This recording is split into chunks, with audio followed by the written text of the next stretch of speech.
A body just fell down from the top of a tall building, and it seems that someone on the balcony has something to do with it. An architect named Vincent gets interrogated, and he claims innocence, saying that he was framed. The detectives ask him to narrate what happened that morning, and Vincent started with his friend Luke, who went to get some groceries. Arriving at the loft, he suddenly drops the bag after seeing a dead woman who is handcuffed to the bed. Luke shares the loft with 4 other married friends, including Vincent, and it is where they carry out their hidden affairs with other women. After seeing the body, Luke immediately contacts them, and Vincent is first to arrive.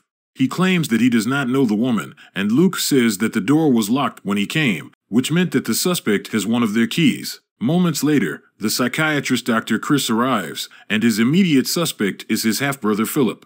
Vincent tells them not to call the police as their wives might find out about the loft. Marty later arrives, and is aghast by what he sees.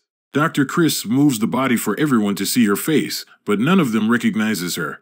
Vincent asks them not to snitch on any one of their friends, and they all agreed. 1 year ago, Vincent invites his friend and their wives to the opening of the new condominium he designed. A blonde lady named Ann approaches and chats with Dr. Chris. She claims to be the assistant to the city councilman. She teases him a bit before leaving, and unbeknownst to Chris, his wife was just watching from afar. Moments later, Vincent brings his friends to the loft and says they can use it to do their secret affairs. Everyone likes the idea except for Dr. Chris, who says that he is not like that. Back at the crime scene, Dr. Chris tries to call his half-brother Philip, but he does not answer the phone. Meanwhile, Marty notices something behind the bed pillow, a blood message which says Fatum nos jungibit, which is Latin for fate will unite us. Since he knows Latin, the detective suspects that Dr. Chris wrote it using the woman's hand. But then the psychiatrist says the grammar is wrong, which meant that the killer is bad at Latin. He gets asked about his half-brother, and it turns out that Philip grew up with an abusive father. Back at Vincent's story, Marty finds the murder weapon beside the corpse, and moments later, Philip arrives. Tension arises as Luke blames him for killing the woman. Philip denies it, saying that he slept at his in-laws' house, and his wife can prove it. He asks Vincent where was he last night, and though he has no proof, Vincent says that he was at home. Flashback to Philip's wedding, the 4 are talking about his father-in-law named Hiram, who is a huge property developer. They think that Philip is so lucky with his wife because she is the only daughter of a real estate magnate. Dr. Chris sees and again, and Vincent teases him for staring at her. A while later, Vincent gives each of them keys to the loft, but Dr. Chris did not accept it. Excited to use it, Marty eyes for a girl he can bring there, and he spots a young girl nearby. Philip says it is his sister and warns them not to mess with her. However, Marty says he wants to do inappropriate things with her, so the mad brother chokes and threatens him. Dr. Chris runs into Ann, and he learns that the city councilman's assistant is also his mistress. Annie tries to flirt with him, but Chris declines her advances. She apologizes and invites him to coffee instead. But then, Dr. Chris has decided to use the loft and asks Vincent for the key. He says that he is only going to use it once, and not for the reason he thinks. Back at the crime scene, everyone confirms that they still have their keys except for Dr. Chris. Vincent says that someone else must have used his key to get in, but Chris says they could not get inside without knowing the code. The architect ponders that perhaps it is the dead woman who let the killer in. When asked how was she able to get in, Vincent recalls the dinner party at Chris' house. The drunk Marty is on the verge of talking about the loft when Luke intervened just on time by tipping his chair. Although he was not able to say anything, the wives seem to start suspecting them. Vincent believes that someone is trying to set them up, and he asks his friends if one of them had trouble with somebody. Chris recalls one night when he is having an affair with Ann in the loft. He says that he has fallen in love with her, but Annie says he barely knows her.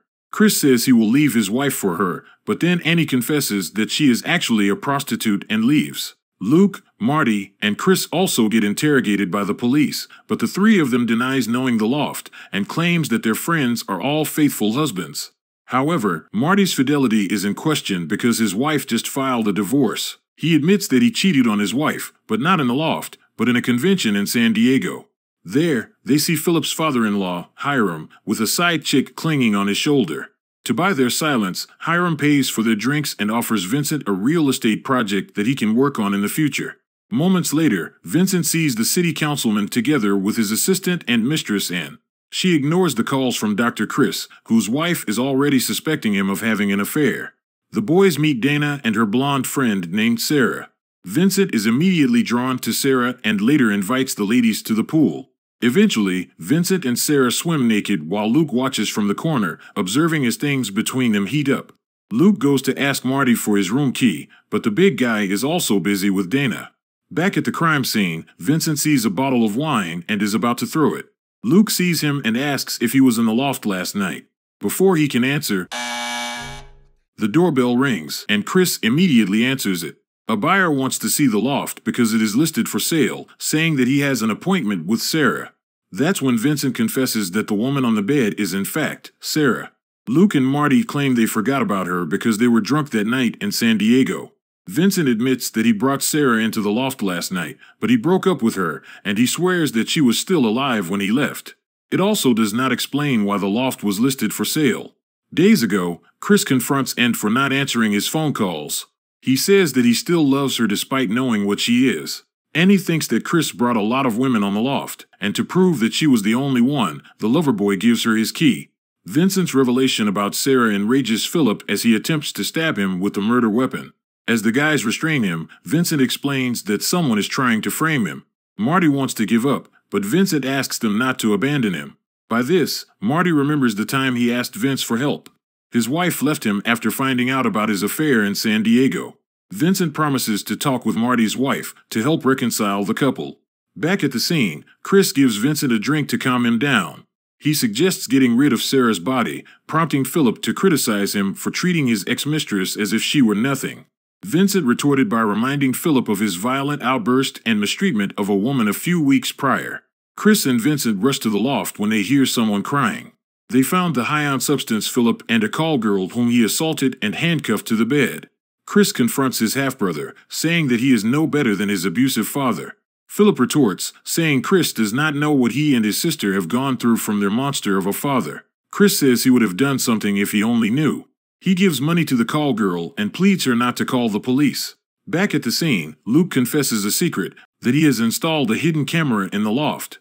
Everyone got furious, but it is the only way they could see what happened. However, Luke says he only records sometimes, and he was not able to tape last night because Vincent did not notify them that he will use the loft.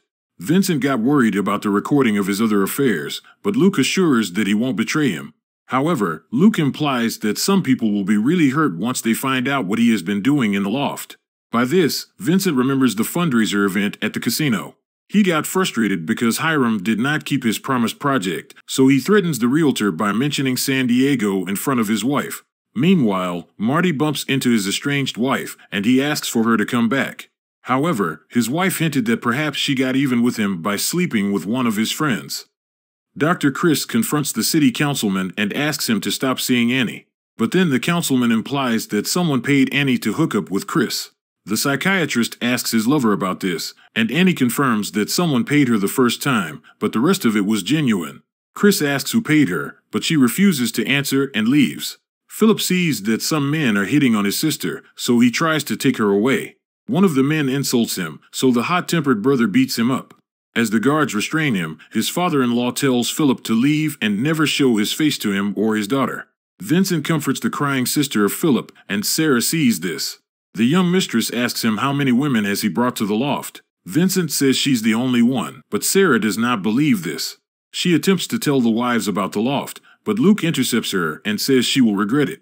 Watching his wife and the wives of his friends, it starts to dawn on Vincent that perhaps they have already found out, and that's why they set them up. He tries to tell his friends about this, but he starts feeling dizzy. That's when the men whisper to him that it was them all along. It turns out that Chris roofied the drink before giving it to Vincent. They then reveal how everything happened. Luke saw Sarah dead because of an overdose, so he called his friends except for Vincent. Sarah ended her life and Luke shows his friends the note that she left for her lover. The three ask Luke why he did not call Vincent, and that's when Luke shows them the secret recordings. Vincent has been betraying them. First with Marty's wife, when Vince promised to talk to his wife and reconcile their marriage, he did something more than that. Next is with Philip's well-protected sister, whom he started seeing right after her brother's wedding. Lastly is with the call girl whom Dr. Chris is madly in love with. Vincent slept with her first, then paid her to seduce the psychiatrist so he would agree to share the loft. Luke asks his friends to calm down so they can devise a plan for their revenge. Luke, Marty, and Chris leave to make sure people would see them, and they can have alibis. The stoned Philip is left, still thinking about what Vincent did to his sister. He handcuffs Sarah to the bed and cut her wrist. He then uses Sarah's bloodied hand to write the Latin message, although it wasn't part of their plan. Vincent is still half-conscious as his friends strip him and handcuffed him beside Sarah. The police would think that Sarah roofied him, cut herself, then write the bloodied message on the headboard.